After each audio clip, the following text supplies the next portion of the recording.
Muy buenas tardes. Agradezco a la Universidad Pontificia de México la invitación a estar esta tarde con ustedes. Agradezco a cada uno de ustedes el interés, no solamente por el tema que vamos a abordar, sino por la oportunidad que me dan de poder platicar con ustedes sobre un tema que es central en nuestro país.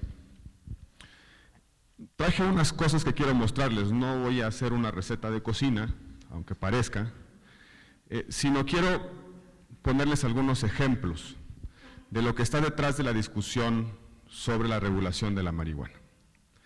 Y quiero utilizar estos ejemplos para tratar de abstraernos del enorme contenido ideológico que hay detrás de la discusión de la marihuana, para tratar de ver si podemos encontrar soluciones de política pública para atenuar los efectos que el consumo de la marihuana tiene en lo individual y en lo social.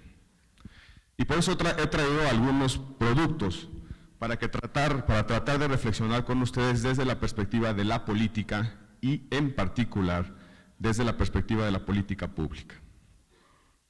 Hay una cajetilla de cigarros, una lata de cerveza, una lata de refresco con alto contenido calórico, un salero, pan dulce y unas frituras.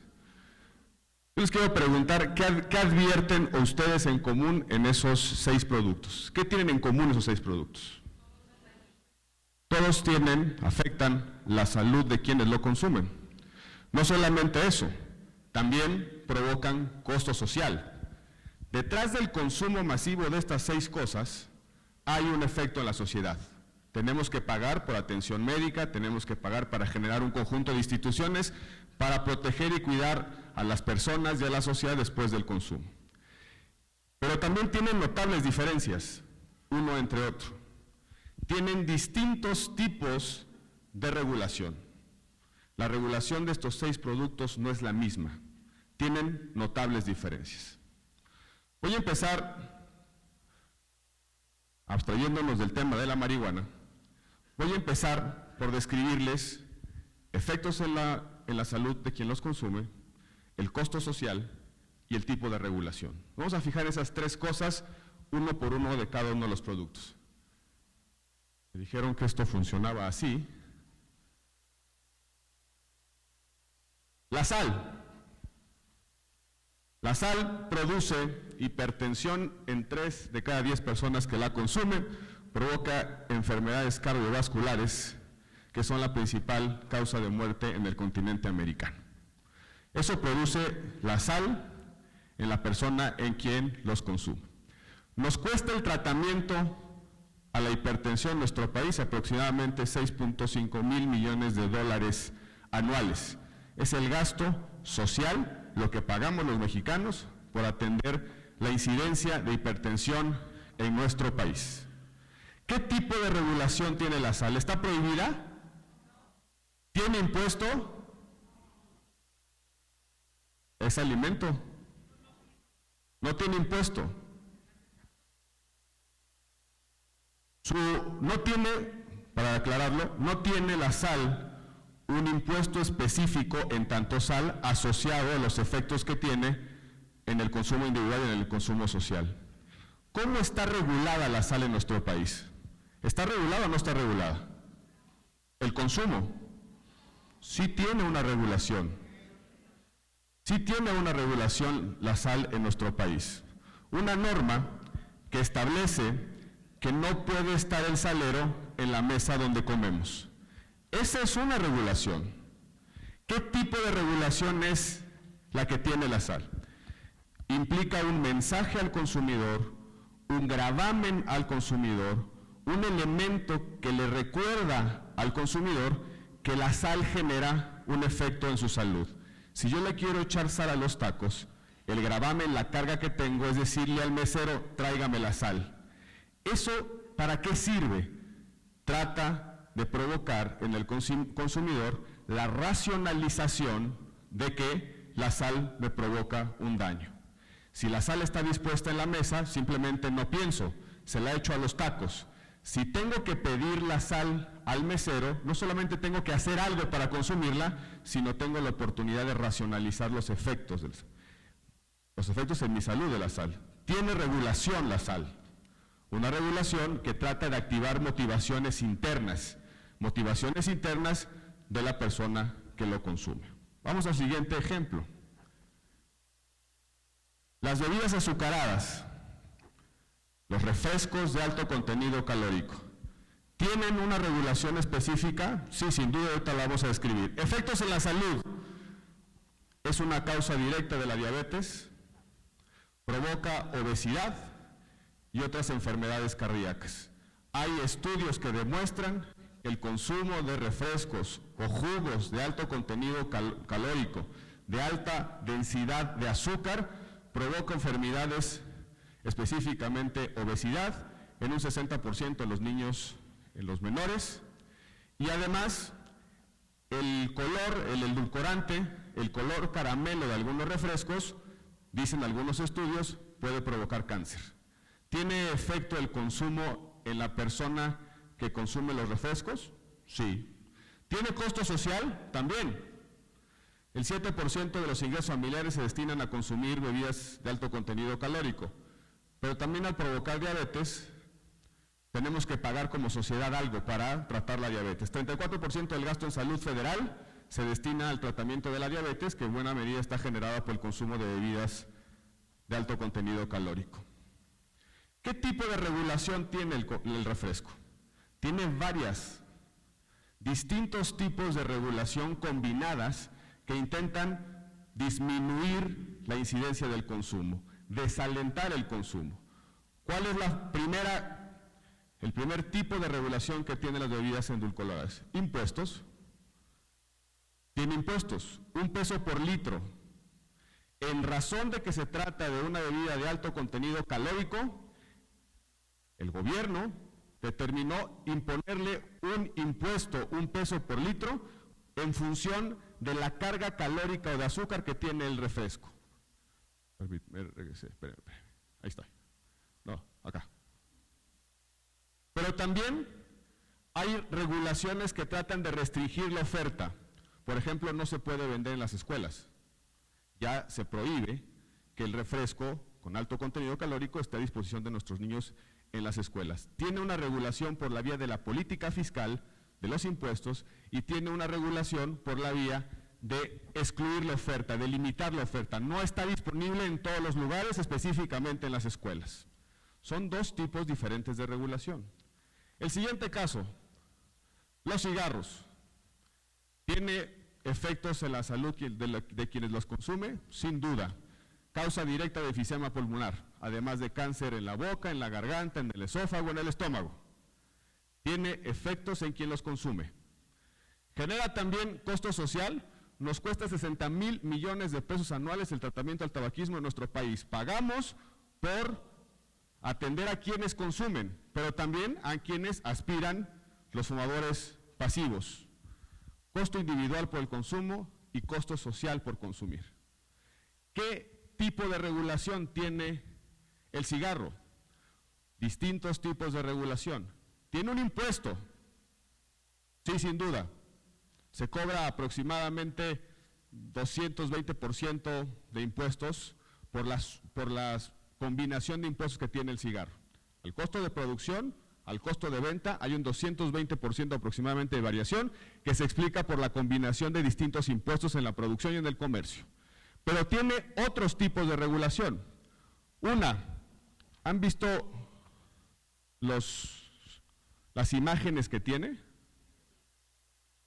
Hay una política pública, una norma, una ley, que dice que para vender cajetillas de cigarro, una de las partes de la cajetilla debe tener unas señales sobre los efectos, mensajes sobre los efectos que genera en la salud.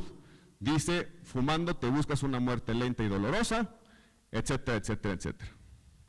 Y por otro lado tiene una imagen horrorosa, una rata, un pulmón enfermo de enfisema.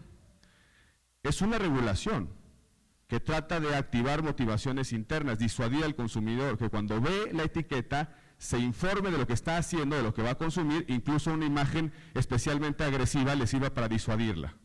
Es un tipo de regulación que trata de motivar a la persona a dejarla de consumir. Segunda regulación, primero impuestos, segunda, motivaciones internas. Tercera, Hay restricciones a la oferta, no se puede vender a menores. ¿Están de acuerdo? Dice claramente la regulación sobre el cigarro solo la puede consumir mayores de 18 años, ¿cierto o falso? Es una restricción a la demanda, no puedo comprarla si soy menor de edad y no me la pueden vender si soy menor de edad. Tercer tipo de regulación combinada en un mismo producto. Cuarto modelo de regulación en los cigarros, espacios prohibidos para fumar, por ejemplo. No puedo fumar en lugares cerrados, en lugares públicos, no puedo fumar en el restaurante, tengo que estar en la terraza o bien tengo que estar en un lugar confinado en el aeropuerto. 4 tipos de regulaciones en un mismo producto que tratan de disuadir el consumo y de disminuir los costos sociales del consumo. ¿Les hace sentido? Vamos al siguiente ejemplo. La cerveza. El alcoholismo genera muertes en nuestro país, no solamente por la adicción, sino también accidentes, específicamente los accidentes automovilísticos.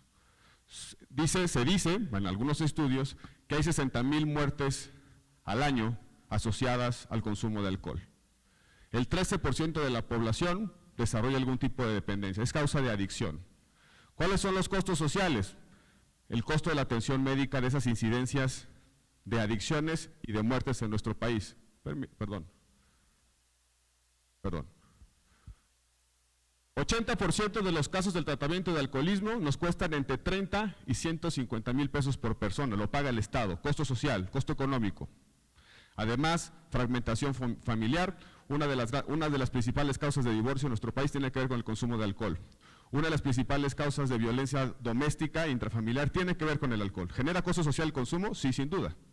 ¿Qué tipo de regulación tiene la cerveza? Otra vez, distintos tipos de regulación presentes en un mismo producto. Impuestos. 2, motivaciones internas. Dice por ahí la cerveza que el consumo de este producto es nocivo para la salud. Tercero, no se puede difundir en medios de comunicación el consumo de la cerveza en algunos casos. Cuarto, restricciones a vender y comprar, menores de edad, etcétera, etcétera. Pero una muy importante, y aquí aparece una de las regulaciones más típicas que tiene el Estado, la persecución penal. ¿Es delito consumir cerveza? ¿Es delito consumir cerveza? ¿Es delito ofrecer cerveza y un menor? Hay un delito que se llama corrupción de menores. Si yo le pongo a disposición de un menor de edad una cerveza, lo induzco a consumir, estoy cometiendo un delito. Hay regulación penal asociada a la cerveza. Impuestos, motivaciones internas, restricciones a la oferta, restricciones a la demanda y persecución penal. 5 tipos de regulación en un mismo producto. Déjenme ponerles un ejemplo. Otro ejemplo, el pan dulce. ¿El pan dulce genera algún efecto en los consumidores? Diabetes, hipertensión por la carga calórica. ¿Sí o no? Nos cuesta el 34% del gasto federal combatir la diabetes en este país. Le invertimos dinero para disminuir los efectos sociales del consumo del pan dulce. Nos cuesta dinero. ¿Tiene algún tipo de regulación? Ninguna. ¿Por qué? Tiene efecto individual en el consumo, tiene efecto social. ¿Por qué no tiene ningún tipo de regulación? Quizá porque el consumo del pan y el efecto social que genera el consumo del pan no lastima especialmente la convivencia social, ¿no? No sentimos imponerle una restricción a la oferta y a la demanda del pan. ¿Les hace sentido o no? ¿Sí? ¿Qué le pasaría al mercado del pan si mañana lo prohibimos? Si mañana aparece una ley, en el Senado nos amanecemos ocurrentes y decimos, vamos a prohibir el pan. A partir de este momento, prohibido consumir y prohibido vender el pan. ¿Qué va a pasar? ¿Qué pasa con eso? ¿Dejaremos de consumir? Muchas panaderías van a cerrar, sin duda. Cierren ese. Oiga, espéreme. Cuando hablé de prohibir el pan me refería al pan dulce, al pan alimento, no al Partido Acción Nacional. No se les empieza a generar algunas ocurrencias. Sobre todo los medios, no lo vayan. Dije pan dulce, ¿Qué le pasaría al mercado del pan al día siguiente de que lo prohibiéramos? ¿Se dejaría de consumir? ¿Se dejaría de producir? ¿Saben qué pasa cuando un mercado se ilegaliza? Se produce un mercado negro. ¿De qué intensidad es el mercado negro que se produce? Del tamaño de la intensidad de la demanda, es decir, de la intensidad de las preferencias por consumir. A mí me gusta mucho el pan dulce. Me resisto a no tomar una concha por la mañana. Y muchos de ustedes lo harían. Si mañana nos amanecemos con la locura de prohibir el pan, difícilmente se acabará el consumo, pero sí generaremos un mercado negro. Y ahorita quiero regresar al mercado negro. Ahora sí vamos a hablar de marihuana. Nadie puede sostener que la marihuana no genere efectos en los consumidores. Nadie. No hay un solo estudio que diga lo contrario. En el mundo, ¿genera efectos? Sí. ¿Induce la adicción? Sí. ¿Genera efectos en la concentración, en la capacidad de comportamientos? Sí, sin duda. Perjudica capacidades cognitivas como la memoria, la concentración, capacidades motrices. En el 9% de los casos genera adicción. Si bien no provoca muertes de manera directa, es decir, consumir no genera, por lo menos no hay evidencia que lo demuestre, que consumir lleva a una muerte, como el caso de la heroína o la cocaína, sí también es cierto que está asociado a, por ejemplo, accidentes automovilísticos, que es la incidencia que está surgiendo como evidencia en la regulación de Colorado. ¿Genera efectos en quien lo consume? Sí, sin duda. Nadie puede decir lo contrario, por lo menos nadie con información y evidencia relevante. ¿Genera costo social? Sin duda. Sin duda genera costo social.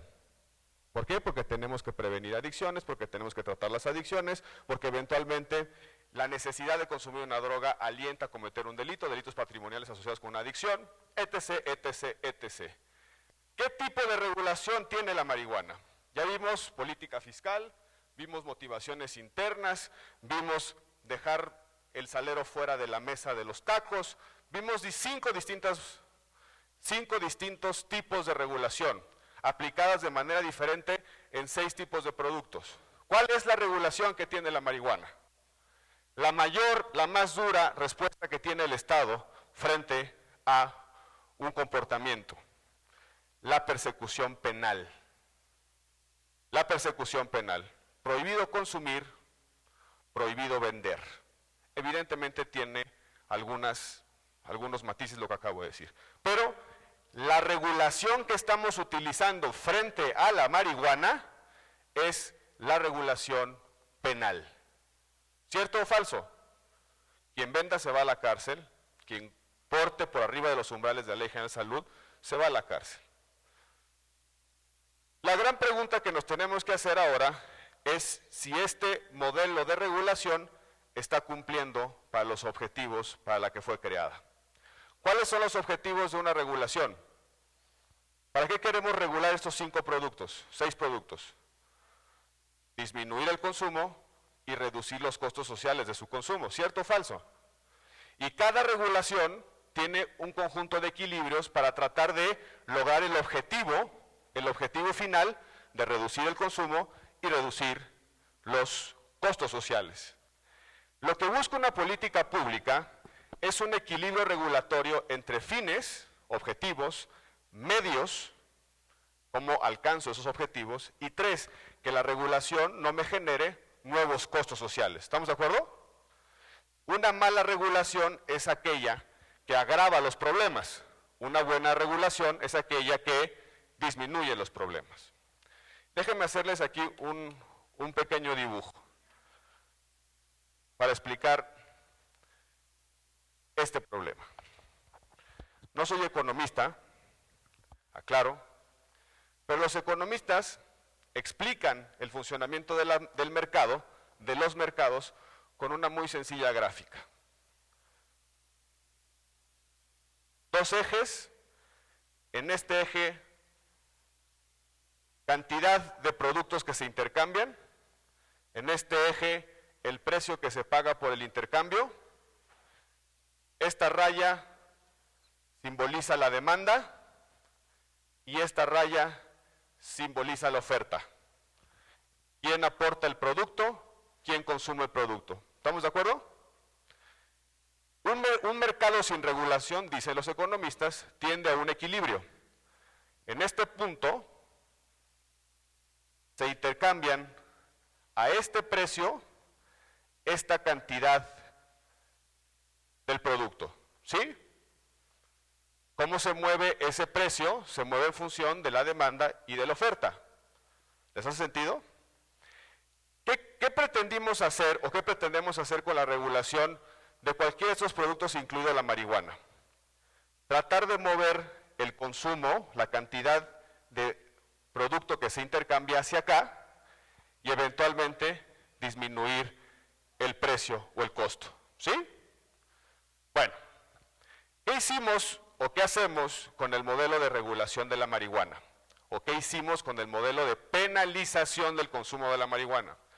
Tratamos de mover a este punto la cantidad de producto que se intercambia. ¿Cómo lo hicimos? Combatimos a los narcomenudistas, a los productores, a los distribuidores. No queremos marihuana o no queremos drogas en el mercado. Queremos restringir la oferta, que no haya producto o mucho producto disponible. Queremos mover para acá la cantidad de marihuana que se intercambia en el mercado. ¿Cierto o falso? Y también dijimos, quiero hacerte más caro el acceso a la marihuana, que te cueste más, que sea más riesgoso. ¿Cómo me cuesta más? Si no hay mercado libre, en consecuencia me cuesta más caro el bien. Hay menos bien. Si hay menos tamales, ¿qué le pasa al precio del tamal? Sube. ¿Qué pasa si empujo la oferta, es decir, hago que no haya tamales en el mercado?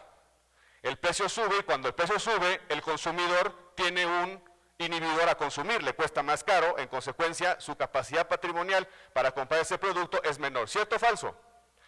Bueno, dijimos, vamos a mover aquí la cantidad de marihuana disponible en el mercado y vamos a mover acá el precio de la marihuana para que poca gente lo consuma. Si juntan ustedes los dos puntos, esto se llama una prohibición penal. Esta rayita, no admito más cantidad que esta y quiero que el consumo cueste esto. ¿Les hace sentido? Bueno, pues todo lo que hay aquí es mercado negro. Hay gente que está dispuesta a pagar eso, es decir, está dispuesto a consumir lo que hay disponible en el mercado. Problema de la regulación penal de la marihuana. Problema.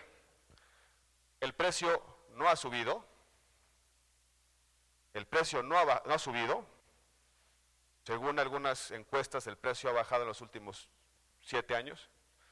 2, la cantidad de marihuana que se intercambia en el mercado no ha bajado. Al contrario. Y 3, la calidad del producto, permítanme la expresión, ha disminuido. Hay droga mucho más deficiente en términos de calidad en el mercado. Y 4, lo único que sí ha bajado es la edad del primer consumo. Y entonces, pensemos únicamente como creadores de política pública, independientemente de lo que pensemos sobre si es bueno o es malo consumir marihuana. Saquémonos tantitito de ese ámbito de la discusión. La política, como la hemos construido, no ha logrado ese objetivo. No ha encarecido el precio de la marihuana, ni ha restringido la cantidad de marihuana que se intercambia en el mercado. En consecuencia, tenemos que hacer algo con eso. ¿Por qué? Porque este es el mercado negro. El mercado negro es lo que nos está provocando los problemas que hoy tenemos. ¿Por qué? Y ahí les va por qué. ¿Por qué un mercado negro genera distorsiones? 1, déjenme irme un poco para atrás. Tengo un hijo de 15 años. Ya se imaginarán la edad, ¿no? Es mi responsabilidad educarlo e informarlo. Es mi responsabilidad que no consumo o pruebe drogas. Padre o madre tiene esa responsabilidad. Soy asmático desde que nací. No puedo ni debo probar un cigarro, inhalar absolutamente nada. No puedo, me muero, soy asmático. Y yo tengo que transmitirle a mi hijo una serie de razones por las cuales no debe consumir una marihuana, o no debe consumir una droga, o alcohol, o tabaco, o pan dulce en exceso, o refrescos en exceso, o sal en exceso. ¿Sí o no? Pero es inevitable que en una dinámica social como la que tenemos haya la tentación a probar o, por razones de imitación, la inclinación a probar. ¿Es cierto o es falso? Como padre les pongo un dilema. Si existe ese riesgo, esa tentación, ¿qué preferimos? Que ese muchacho vaya al baño oscuro de una estación del Metro Valderas a comprar marihuana, o exista una alternativa para regular el mercado. Ojo, no dije para que pueda consumir, para regular el mercado. Y ese es el problema de fondo. Miren, está mal planteado el debate. El debate y el dilema no está entre legalizar o no. Nadie en su sano juicio, si reconocemos que tiene efectos en la salud individual y efectos sociales, nadie en su sano juicio puede plantear legalización sí o legalización no. Es como si dijéramos desaparezcamos las regulaciones que tienen estos 6 productos.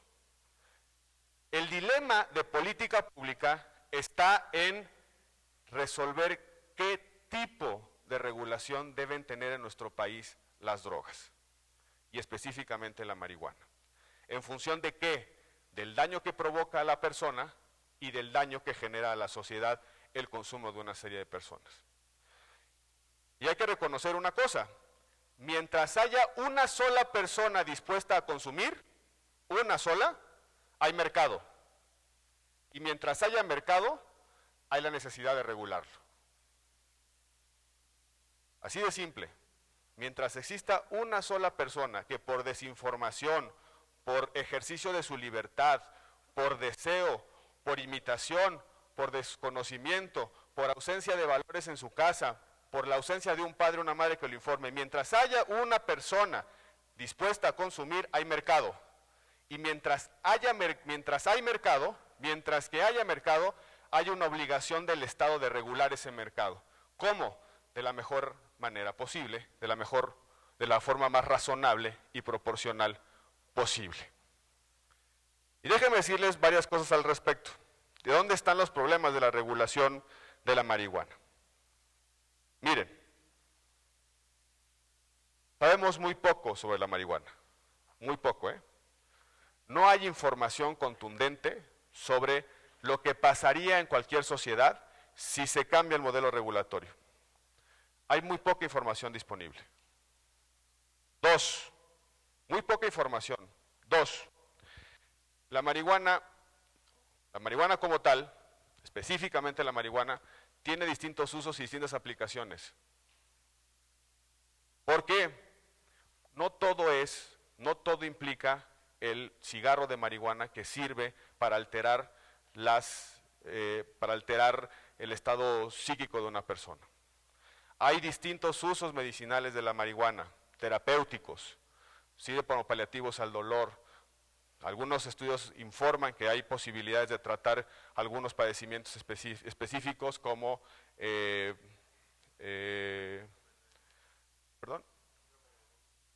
de esta niña, epilepsia, ¿no? Tiene distintas posibilidades de aplicación.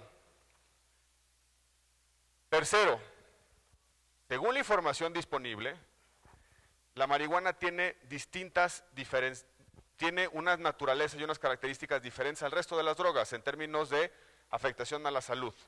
Eso dicen algunos estudios. Por lo menos los trazos de la incidencia en adicciones así lo indican.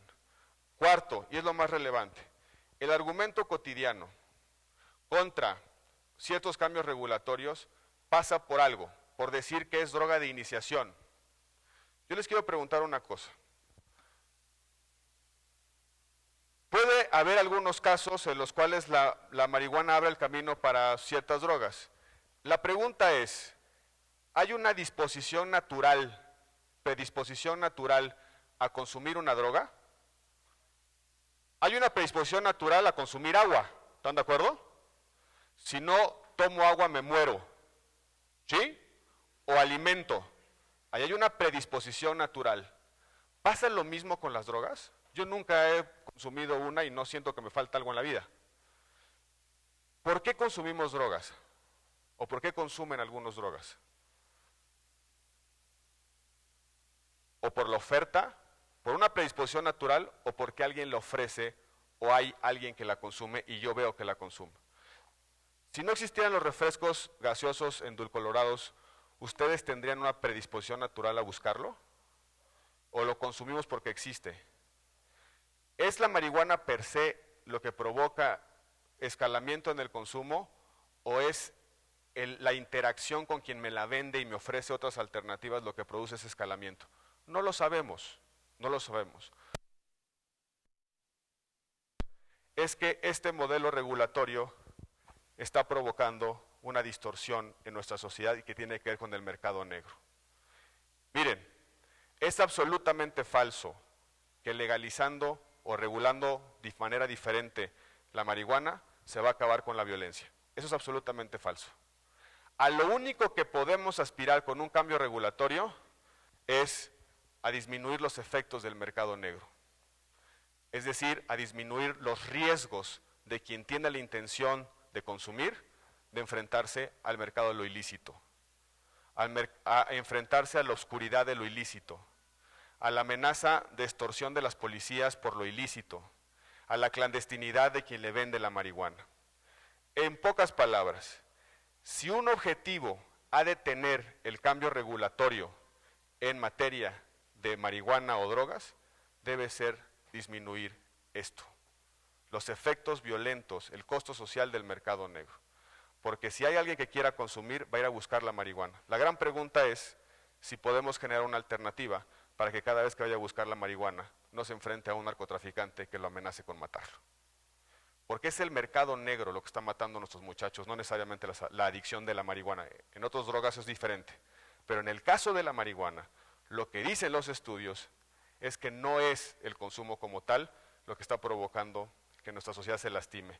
Es el mercado negro lo que está provocando esos efectos. Concluyo diciendo,